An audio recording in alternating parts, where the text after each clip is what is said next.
Hello everyone, my name's Leo Whitfield, but throughout the drone community I'm known as Leo FPV. I've been flying drones now for about 4 years and general remote control about a year before that. I'm joined by Rowland, who is one of the UK's race organisers and event coordinators. So you might know about drones, the typical camera drones that you might get at Maplin or any electronics store. However, what we're going to show you today is quite a different area of high-performance specialised drones, known as racing drones. We'll take you through how this sport has grown in the UK and what the future entails, as well as how to put together one of these high-performance drones yourself and how you can even start in this sport yourself. So we're going to start with an opening video that pretty much summarises what this sport looks like.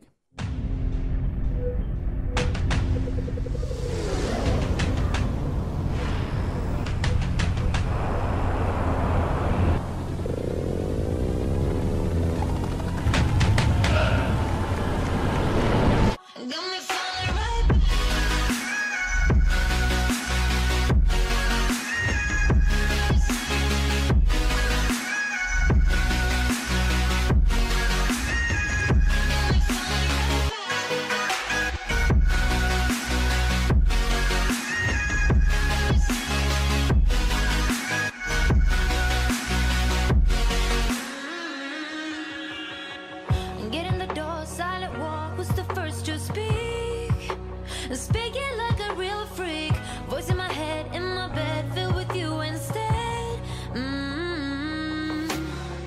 Taking your time, work my mind, and I'll play with you. And play pretend it's all true. Follow me down, listen round to that deep dark sound. Don't doubt me, babe, you make me wanna change. Break my bed to make me wanna stay. I can't, but when you say it like that, let me say it like that, got me falling right back.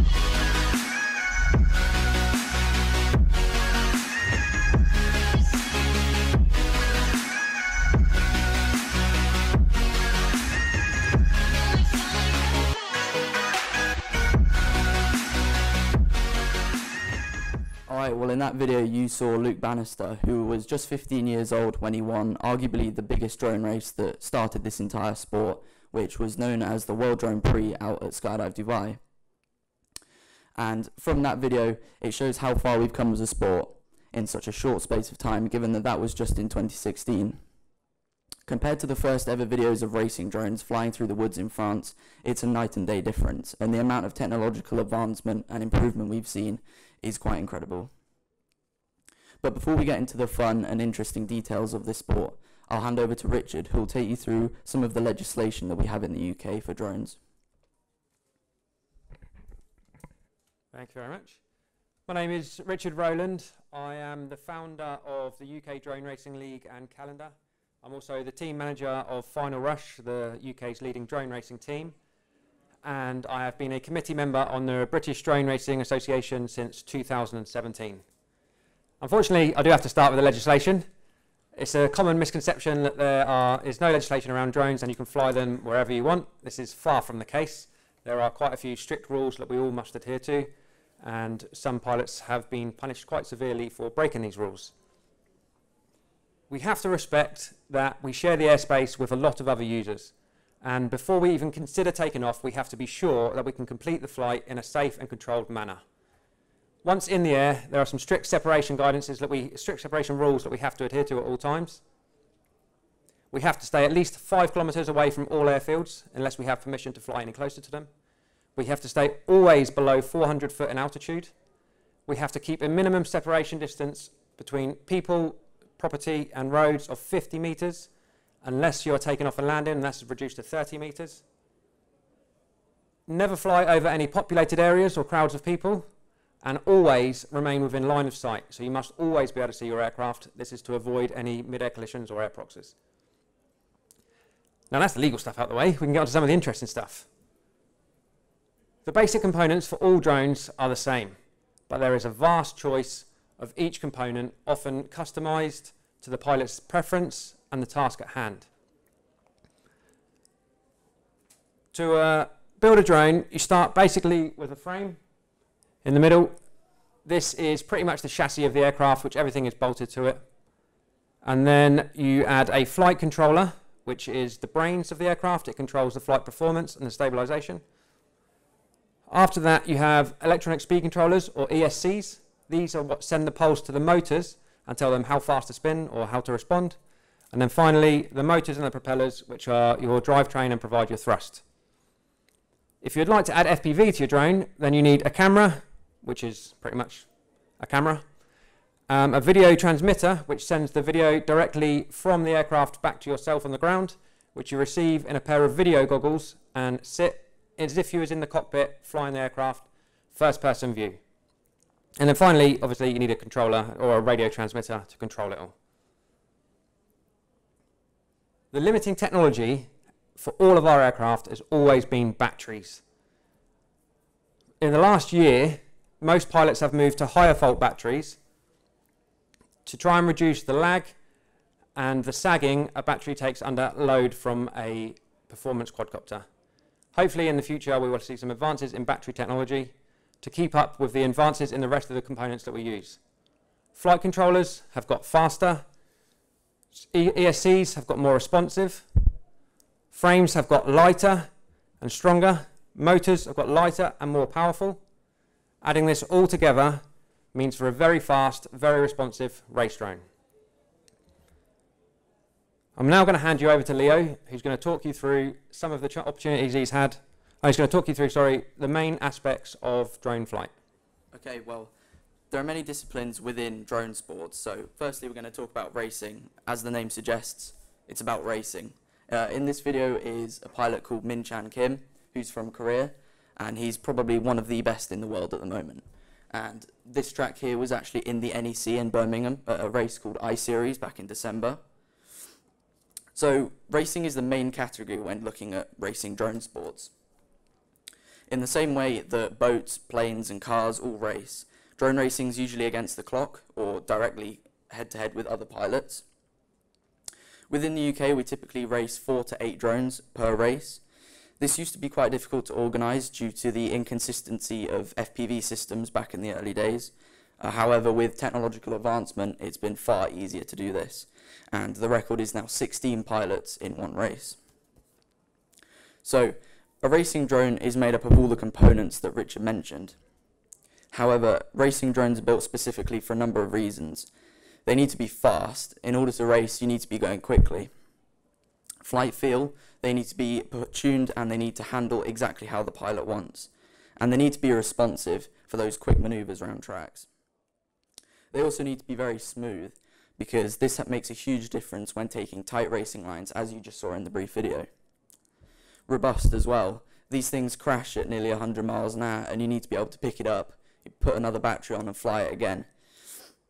And they need to be reliable, because often you're flying one drone at a race and you need to make sure it works every race. There's an example of a lighter build.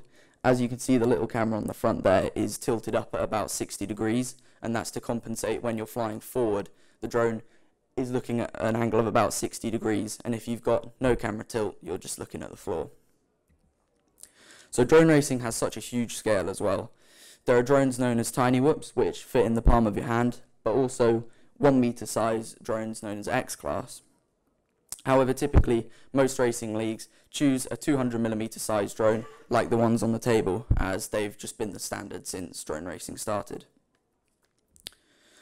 As well as just racing, there are many different roles. So, a race director runs the entire event and makes sure all races work like clockwork and every pilot is happy. They also run the timing system, which measures the lap speeds of the drone using the video channel that they're broadcasting. Another role, as you can see on the screen, is called spotting. So you have the pilot on the left there, and you have another pilot sat down, and the two guys behind them are watching their feed as they race, either to feed them information back about how far behind or ahead they are, whether they need to push to win, or whether they've missed an obstacle and they need to go around and retake a gate. And finally, there's live streamers who run the event online for people to watch, because not everyone can make it in person. Okay, I'm going to talk to you now about another discipline which is known as freestyle. So I'm going to show you this brief video by a guy called Johnny FPV, who's potentially the best freestyle pilot in the world.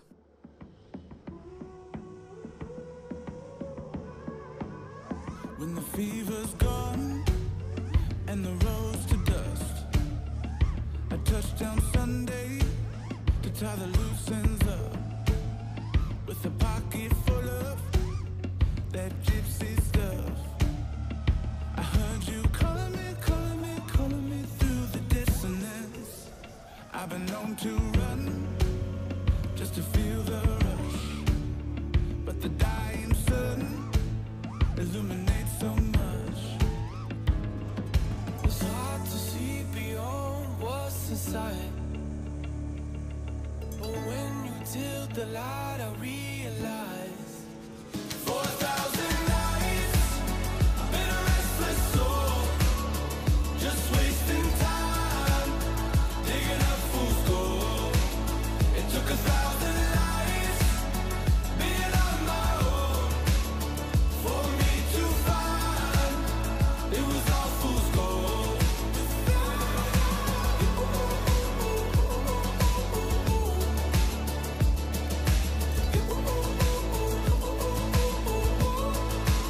I felt the fever on, but couldn't taste the fruit. There's a bulletproof bond between meaning and you. It's hard to see beyond what's inside. Alright, well, as you can see there, freestyle is all about pulling those perfect moves and using a location and a song to put a drone video together to blow people's minds pretty much. As you can see, Johnny FPV is known for his smooth and precise flying. However, a freestyle drone is also very different to a pure racing drone. As you can see here, this is the same freestyle drone that's on the table. So the priority with a freestyle drone is often for capturing smooth video, as well as being a perfect handling drone for the pilot. It has a GoPro camera on the top for capturing the HD footage as you've seen, and the motor and prop choices are often different for the smoothness. However, as you just watched, the smooth style is very popular, and as the guy mentioned there, Mr. Steele is known for his more aggressive, full throttle, flipping and rolling pace. So there's a huge wide variety of how you can fly these drones. And there's another picture, and there's a comparison. Same drones are on the table, but as you can see, the battery on the race is underneath, and that helps with smooth turning and cornering. And the freestyle drone has a slightly different geometry, with a tool up top, GoPro on the top, and the battery also goes on the top. Alright, finally, this is probably the coolest type of drone sport, cinematic flying. This is all about capturing mainly extreme sports on video, and some of you, if you're skydivers, you'll love this stuff. So we're going to watch a quick video by a guy called Air Blaster, who is a cinematographer from the United States, who uses just these size drones to capture these amazing shots.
Alright, well, as you saw, cinematic flying is flying these racing drones just for the purpose of capturing things on film.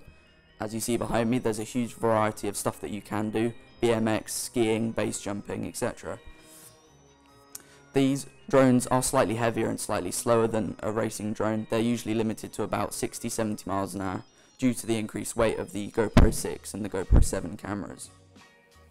However, they're far more agile than any conventional off-the-shelf drone that you can buy. This is a compilation of probably the best cinematic filming we've seen from the past year. And these cinematic setups often have a huge variety. There are some rigs with 2 cameras on both ends, which allow the pilot to transition from forward flight to reverse flight seamlessly.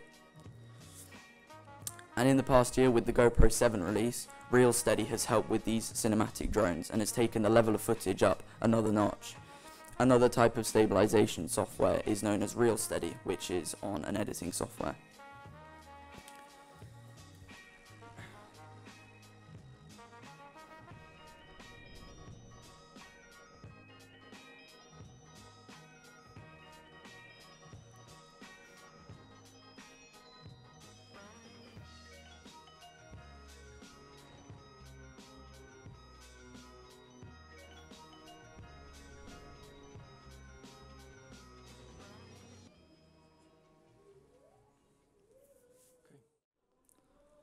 And there you can see a GoPro Hero 6 on top of a mini quad, chasing remote control planes of all things. So I'm going to hand you back to Richard, who's going to talk to you about racing events within the UK. Inside FPV hosts the UK Drone Racing League and the calendar. It all started off as a bit of fun for pilots to compete against each other and form some friendly rivalries, even if they weren't the best pilots in the world.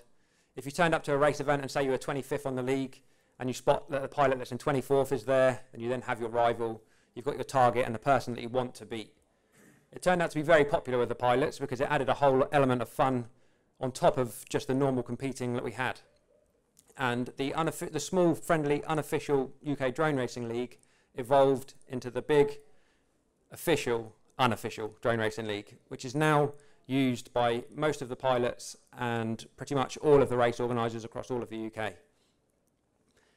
Inside FPV also works alongside the UK Drone Show to put on the I-Series events. These are a series of indoor events at venues across the UK, usually ending with a grand finale at the NEC in Birmingham. These are normally very popular with the pilots because not only do we get to compete inside out of the lovely Great British weather, we also have a final which is normally hosted alongside another event, like Insomnia Gaming Festival at the NEC, which is one of Europe's biggest gaming festivals, and the rapidly growing Tech Show Live, which hosted the final for 2018, which happened to be the biggest prize pool that we have ever seen in a UK race, with a £10,000 prize pool split across the top 4 pilots, with first place taking home £5,000. Drone racing gives pilots an opportunity to travel all around the world competing in a sport that they love. I'm now going to hand over to Leo, who's going to explain a few of the opportunities he's had to race around the world drone racing. Okay, so I've been lucky enough to go abroad with this sport and compete in some amazing countries at some amazing events. So I want to talk to you about my experience at the Danish Nationals in 2017. So the whole reason for going to this event was to qualify for the European Championships. In 2016 I already attended, so I knew I wanted to make sure I was going again. So we visited Denmark in this lovely area in this castle ground. So this was my first time ever in Denmark and going to a Danish drone race. So their format of racing, the way things run, was all slightly different, as well as the competitors' equipment. That was all different to what we were used to. As you can see, that's the track out there. So I was joined by a British teammate who was there, and it was really good to have a mentor, and we were helping each other with spotting and making sure our equipment worked, as well as strategy, which came important towards the end of the event. So those were the 2 drones that we were using. Little did we know these were actually quite slow and heavy compared to the competitors, but these drones were very popular and pretty much the standard in the UK for that year. So when we got there, we realised that we had to push in order to do well here. Having said that, we both got into the final 6, and there we are, gearing up for the final race. And just before this happened, the organisation running the European Championships changed the way they were going to allow pilots to qualify for the European Championship. So in order to go, I then had to win this national event rather than just coming in the top 3. So that put the pressure on to perform. And it happened. I managed to win the final race just ahead of the guy in the blue shirt, known as Noah, by a few milliseconds. And I had to push and follow him through the entire track until the very last gate, where I pushed past and got into first place. And there's me showing off my trophy just after winning. However, after all that training, all that effort, the organisation running the European Championships fizzled out and it never happened. But I got a nice certificate for it anyway. And finally, I want to talk to you about the British Championships in 2018. So the lead up to this event, I wanted to do better than my second place in 2017. So I put in the practice and I wanted to make sure I showed in front of the top 60 UK pilots who'd qualified for this event throughout the season. In classic British style, we shifted this event forward to avoid the torrential rain and gales we had in the 2017 race. However, the British weather didn't let up, as you can see, and we had to cram all the racing into one day when the weather was best. The race was also backed by a variety of sponsors, so as you can see there's some brands there, most of which were actually from outside of the UK, so it was interesting to see them putting forward prizes and money to support a UK national event. And we move on to qualifying now, and the way that qualifying worked is that each pilot flew in 5 races, and 3 of those 5 races counted. And as you can see, after they were counted, I was stuck at the top, and your best 3 results carried you forward into the finals, so I was in the main final. And after qualifying, I again took the win, so I was now British champion instead of Danish champion, and I was very proud because I wanted to carry forward that national champion title from 2017 back through to 2018, and I did it. So it's now time to be the UK racing ambassador and show everyone that this sport means business. And there's my trophy and the drone that I won with. So I'm going to hand back to Richard, who will talk to you about upcoming events and how you can get into the sport yourself.